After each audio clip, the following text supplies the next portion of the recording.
আসসালামু আলাইকুম। সংবাদে আপনাদের সবাইকে স্বাগত জানাচ্ছি। আমি ফিরোজ তোহা। শুরুতেই আরবে কেবলস সংবাদ শিরোনাম। বাংলাদেশের সর্বশেষ গুরুত্বপূর্ণ আপডেট সংবাদে আপনাকে স্বাগত। শুরুতেই সংবাদ শিরোনাম, পরে বিস্তারিত। শুরুতেই জানাবো, আওয়ামী লীগকে রাজনৈতিক দল হিসেবে বিচারে আওতায় আনতে হবে।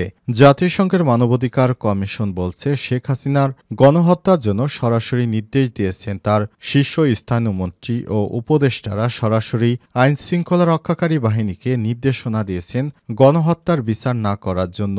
সংগঠন হিসেবে আওয়ামী লীগ দায় এড়াতে পারে না বলে মন্তব্য করেছেন বিএনপির জাতীয় স্থায়ী কমিটির সদস্য সাবেক মন্ত্রী সালাউদ্দিন আহমেদ। এরপর জানাবো, তিস্তার ন্যায্য হিস্সা আদায়ে লাখো মানুষের ভিড়। লালমনিরহাটে তিস্তা নদীর পানির ন্যায্য হিস্সা আদায় ও মেগা প্রকল্প বাস্তবায়নের দাবিতে লাখো মানুষ ভিড় করেছেন। স্ট্রেস প্রস্তুত সহ সব ধরনের প্রস্তুতি সম্পন্ন হয়েছে। এদিকে নোয়াখালীতে ৮ দিনে আওয়ামী লীগ ও যুবলীগের ৮০ নেতাকর্মী গ্রেপ্তার। সারা দেশে চলছে অপারেশন ডেভিল হান্ট। অভিযানের অংশ হিসেবে নোয়াখালী থেকে গত ৮ দিনে আওয়ামী লীগ, যুবলীগ ও স্বেচ্ছাসেবক লীগের ৮০ জন নেতাকর্মীকে গ্রেপ্তার করেছে যৌথ বাহিনী। এবারে জানাবো, ফরিদপুরে ট্রেনে কাটা পড়ে যুবক নিহত। ফরিদপুরে ট্রেনে কাটা পড়ে এক অজ্ঞাত যুবক নিহত হয়েছে। এ সময় দুর্ঘটনা দেখতে গিয়ে চলন্ত ট্রেন থেকে পড়ে গুরুতর আহত হয়েছে অপর এক যুবক। এদিকে ভাড়া বাসা থেকে পুলিশ সদস্যের লাশ উদ্ধার। বান্দরবনের বনরূপা এলাকায় এক নারীর পুলিশ সদস্যের ঝুলন্ত মরদেহ উদ্ধার করেছে পুলিশ। সোমবার ১৭ ফেব্রুয়ারি সকালে বান্দরবন পৌর এলাকায় বনরূপা পাড়া এলাকায় নিজ বাসা থেকে তার মরদেহ উদ্ধার করা হয়। নিহত রূপা দাস বান্দরবন সদর থানায় কর্মরত ছিলেন এবং পুলিশ সুপার কার্যালয়ে কর্মরত কনস্টেবল সৌরভ দাস ঢালি ৩২ এর স্ত্রী। রূপা দাসের বাড়ি চট্টগ্রামের সাতকানিয়া উপজেলার ধর্মপুর এলাকায়। এবং সর্বশেষ জানাবো, ইলিশ ধরা বন্ধ থাকবে ৫৮ দিন। বঙ্গোপসাগরে সকল ধরনের মৎস্য আহরণ বন্ধ রাখার বিষয়ে নতুন সিদ্ধান্ত নিয়েছে সরকার। ১৫ এপ্রিল থেকে ১১ জুন পর্যন্ত মোট ৫৮ দিন বঙ্গোপসাগরে সকল ধরনের মাছ ধরা বন্ধ থাকবে। মৎস্য ও প্রাণী সম্পদ মন্ত্রণালয়ের উপদেষ্টা ফরিদা আক্তার এসব তথ্য জানিয়েছেন। প্রিয় দর্শক, এতক্ষণ শুনছিলেন সংবাদ শিরোনাম, এবারে বিস্তারিত।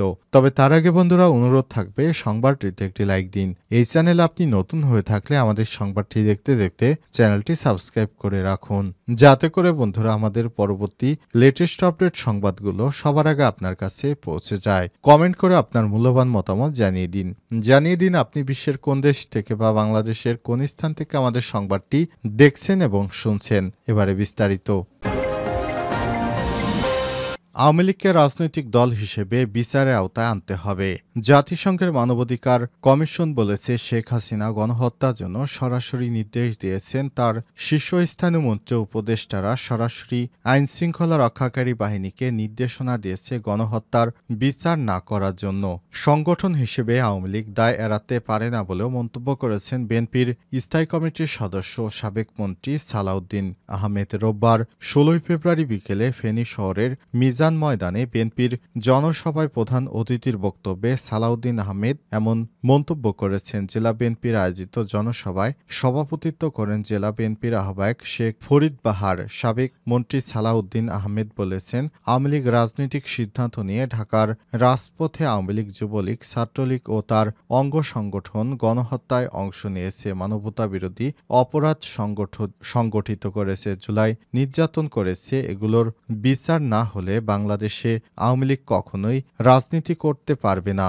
দ্রব্যমূল্যের ঊর্ধ্বগতি রোধ, আইন শৃঙ্খলার উন্নতি সহ বিভিন্ন দাবিতে বিএনপি মাঠে নামার চিন্তাভাবনা করছে। এ ব্যাপারে তারা শীঘ্রই নতুন কর্মসূচি নিয়ে মাঠে নামতে চায় বলেও জানা গেছে।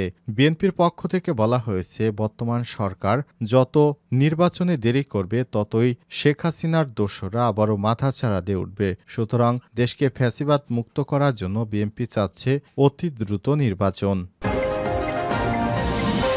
তিস্তার ন্যায্য হিস্যা আদায়ে লাখো মানুষের ভিড়।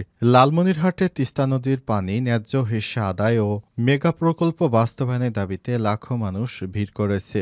স্ট্রেস প্রস্তুতসহ সব ধরনের প্রস্তুতি সম্পন্ন হয়েছে সোমবার বিকাল ৩টায় লালমনিরহাট সদর উপজেলার তিস্তা রেল ও সড়ক সেতুর মধ্যবর্তী স্থানে তিস্তা নদীরক্ষা আন্দোলনের ব্যানারে আয়োজিত জনতার সমাবেশ ২ দিনের কর্মসূচি উদ্বোধন করবেন বিএনপির মহাসচিব মির্জা ফখরুল ইসলাম আলমগীর। কর্মসূচি সফল করতে জাগবাহে তিস্তা বাঁচাই স্লোগানে ইতিমধ্যেই লাখ লাখ মানুষ বিভিন্ন যানবাহন যোগে ও পায়ে হেঁটে তিস্তার ২ তীরে মোট ১১টি স্পটে অবস্থান করছেন।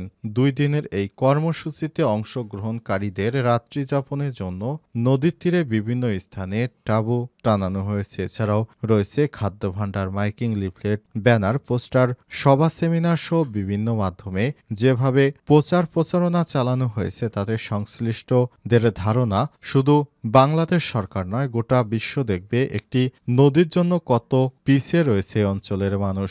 জানা গেছে দীর্ঘদিন ধরে ভারতের গজলডোবায় ব্যারেজ নির্মাণ করে একতরফা পানি নিয়ন্ত্রণ করা হচ্ছে, আর সে কারণে বাংলাদেশের অংশে তিস্তা নদী তার স্রোতধারা হারিয়েছে, এখন মৃতপ্রায়।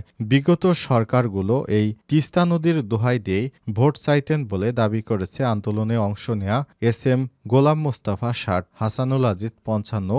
এখনকার স্থানীয়রা অন্তর্বর্তীকালীন সরকারের কাছে তাদের প্রত্যাশা সকল রাজনৈতিক জটিলতা দূর করে তিস্তা নদী ঘিরে যে মহাপরিকল্পনা রয়েছে তা দ্রুত বাস্তবায়ন চান তারা। নোয়াখালীতে ৮ দিনে আওয়ামী লীগ যুবলীগের ৮০ নেতাকর্মী গ্রেপ্তার। সারা দেশে চলমান অপারেশন ডেভিল হান্টের অভিযানের অংশ হিসেবে নোয়াখালী থেকে গত ৮ দিনে আওয়ামী লীগ যুবলীগ ও স্বেচ্ছাসেবক লীগের ৮০ নেতাকর্মীকে গ্রেপ্তার করেছে যৌথ বাহিনী। সোমবার ১৭ ফেব্রুয়ারি সকালে বিষয়টি নিশ্চিত করেছে নোয়াখালীর অতিরিক্ত police super crime and ops Mohammad Ibrahim. জানা যায়, স্বরাষ্ট্র মন্ত্রণালয়ের পক্ষ থেকে অপারেশন ডেভিল হান্ট ঘোষণার পর থেকে নোয়াখালীর ৯ উপজেলায় অভিযান পরিচালনা করে আসছে যৌথ বাহিনী। এসব অভিযান উপলক্ষে গত ৮ দিনে আওয়ামী লীগ, যুবলীগ ও স্বেচ্ছাসেবক লীগের ৮০ নেতাকর্মীকে গ্রেপ্তার করা হয়েছে। বিষয়ে নোয়াখালীর অতিরিক্ত police super crime and ops Mohammad Ibrahim বলেছেন, অপারেশন ডেভিল হান্ট একটি বিশেষ অভিযান যা ৮ই ফেব্রুয়ারি থেকে সারা দেশে একযোগে শুরু হয়েছে। অপারেশন ডেভিল হান্টে অপরাধ দমন ও পরিস্থিতি স্বাভাবিক রাখতে সারা দেশের মতো নোয়াখালীতেও গত ২৪ ঘন্টায় ৮ জনকে গ্রেপ্তার, এছাড়াও ৮ দিনে ৮০ জনকে গ্রেপ্তার করা হয়েছে। তাদের বিরুদ্ধে একাধিক মামলা রয়েছে, তাদের কারাগারে পাঠানো হয়েছে। অপরাধীদের গ্রেপ্তার করতে অভিযান অব্যাহত থাকবে বলে জানা গেছে। অপারেশন ডেভিল হান্টে সারা দেশেই আওয়ামী লীগের নেতা এবং অপরাধীদের ধরা হচ্ছে। এরই ধারাবাহিকতায় নোয়াখালীতেও এ ধরনের অপারেশন চলমান রয়েছে।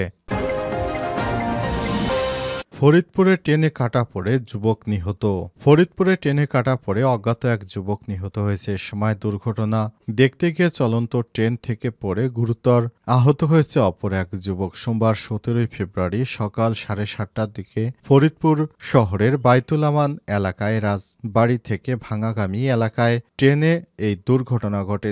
তবে নিহত ওই যুবকের মৃত্যুর বিষয়টি দুর্ঘটনা নাকি আত্মহত্যা সেটি নিশ্চিত করা যায়নি। নিহতের নাম পরিচয় এখনো জানা সম্ভব হয়নি। স্থানীয় বাসিন্দা শান্ত পাট্টাদার বলেছেন, সকালে তিনি ওই যুবককে রেল লাইনের উপর বসে থাকতে দেখে তাকে সেখানে না বসে পাশের দোকানে এসে বসতে বলেন। তাতেও সে কর্ণপাত না করলে ট্রেন চলে আসার পর রেল লাইনের পাশে তার শরীর বিচ্ছিন্ন অংশগুলো রক্তাক্ত অবস্থায় পড়ে থাকতে দেখা গেছে। পরে খবর পেয়ে স্থানীয় পুলিশ গিয়ে লাশ উদ্ধার করে মর্গে পাঠায়। এ সময় দুর্ঘটনা কবলিত ট্রেনের যাত্রী আফিফ আল আবির ২০ ঘটনাটি ট্রেনের দরজার হাতল দিয়ে মুখ বাড়িয়ে উকি মেরে দেখার সময় চলন্ত ট্রেন থেকে পড়ে যায়। গুরুতর আহত আফিফকে ফরিদপুর মেডিকেল কলেজ হাসপাতালে ভর্তি করা হয়েছে। রাজবাড়ী রেলওয়ে পুলিশের ভারপ্রাপ্ত কর্মকর্তা সিদ্দিকুর রহমান বলেন, খবর পেয়ে আমরা এই ঘটনাস্থল পরিদর্শনে এসেছি এবং তার লাশ ময়নাতদন্তের জন্য মর্গে পাঠানো হয়েছে বলেও জানিয়েছে তারা।